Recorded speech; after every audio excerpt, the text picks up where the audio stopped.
Welcome to the TAE with Mr. John, where we discuss all things real. Welcome to the TAE. This is Mr. John. So happy to have you guys here. It has been a second for us to get this started up. This is a different format compared to the other stuff that the Live Experience does. This is specifically the TAE. Not say the T, but the Live Experience. We're able to get in some different things where I can really express certain things to you from my point of view. But there's some thoughts that I felt, let me just get out, put some things out. Let's see what happens. This is going to be it. We're going to start today with trending topics. Trending topics.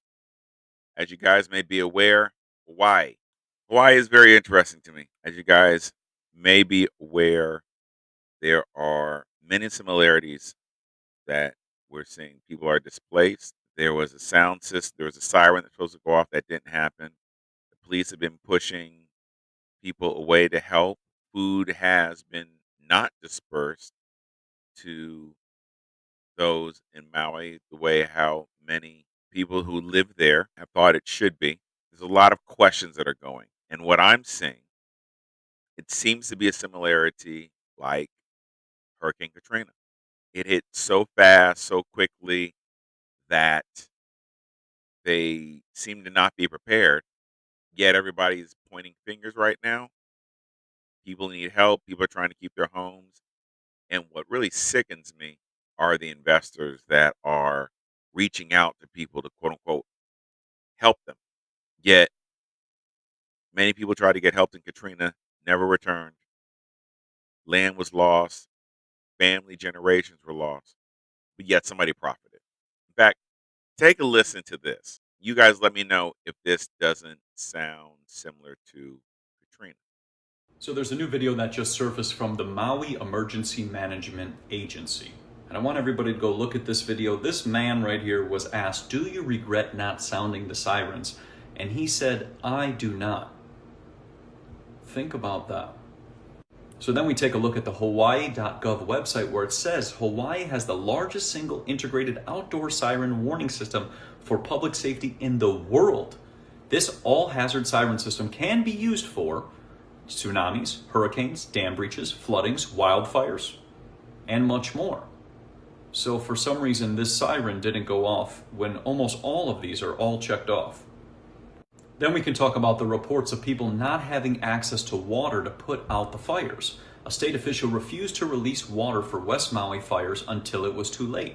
Well, who controls the water supply? We go right to here, the One Water Forum of Hawaii.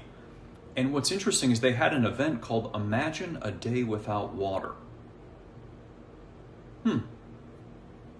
Now what's also weird is in 2022, there were two senators who tried to push together a bill which actually did not pass, but was going to be used so that if there was a fire, they could use the water to put it out. Does any of this make any sense? The sirens didn't go off.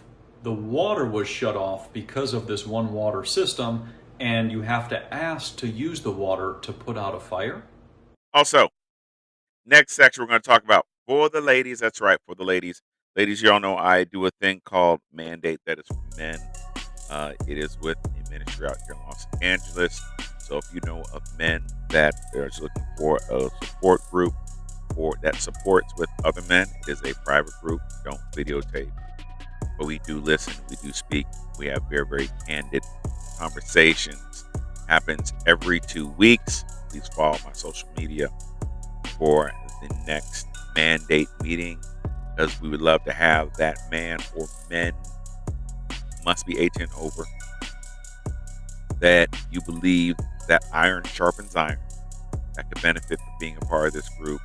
All they've got to do is follow my social media, click on the link. It is a Zoom link. You're there with us. We get to talk candidly. Happens every 2 weeks, different topics, but this is for men. It is all men. Black, white, brown, yellow, red, yellow, black, and white. They are precious in the sight. Yeah, on the real, this is an organization for men.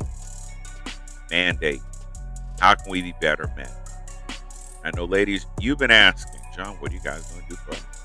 What are you going to do for me? I hear that often from ladies.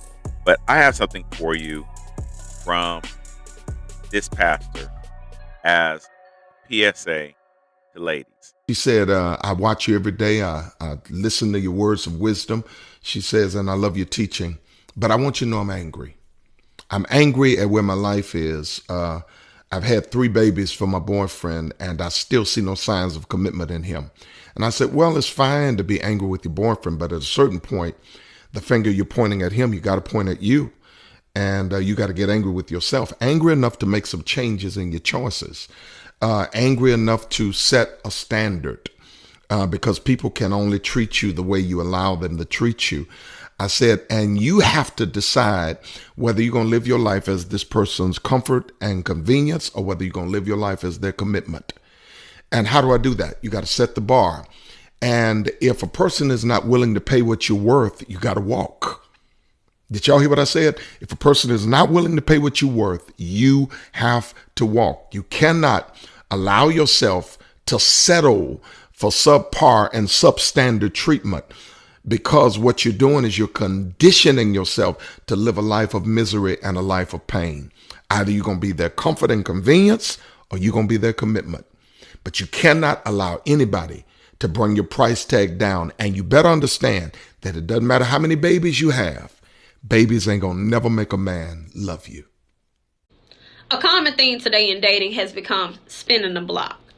I don't let people spin the block on me. It's become a hard boundary of mine, because what I picked up is when people tend to spin the block on you, it's because it's familiarity.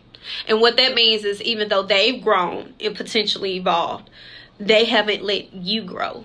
They're going to come back and treat you how they thought they knew you. Treat you like the person that they had when they got to experience you. And all that does is stifles the actual situation from growing. Typically, people spin the block for a couple reasons. Either it didn't work out, I picked somebody over you, or you picked somebody over me. And if all those things are a common phenomenon, then you probably just weren't meant to be with me in the first place. It's no reason for me to go back and revisit this situation.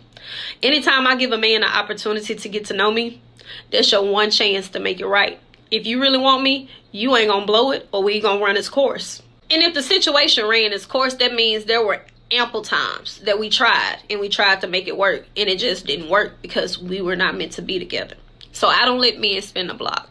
And if you feel like it's more fish in the sea, keep that door closed. A revolving door ain't gonna do nothing but spin again. Agree, disagree? Put in the comments. Let's talk about it. Before I leave you guys, I wanted to give you what I like to call a read, watch, and listen.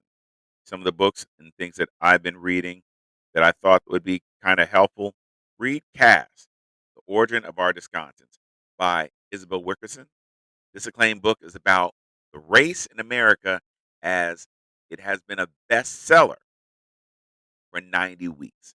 Wilkerson's profound analysis of an American hierarchy similar to India's caste system has sparked widespread discussion. Check it out. Also, take a look at How the World is Passed by Clint Smith. This compelling combination of history and travelogue examining how slavery is remembered in America has been one of the hottest books of the year so far. Also, check out the 1619 Project. Maybe you also saw that on Hulu. It is edited by Nicole Hannah Jones, born out of the landmark New York Times Magazine issue. This expansive book analyzes the legacy of slavery and Black contributions in a major cultural movement. Check those books out. Let me know your thoughts. I think they're pretty good. I thought they're actually really, really great, very insightful. But tell me, you check it out. Let me know your thoughts. For those that like to watch TV, you guys got to check out Hulu's Searching for Soul Food. That's right. You got to check out Searching for Soul Food. This follows rock star celebrity chef Elise Reynolds. That's right, Reynolds, owner of My Two Cents here in Los Angeles, as she discovers what soul food looks like around the world.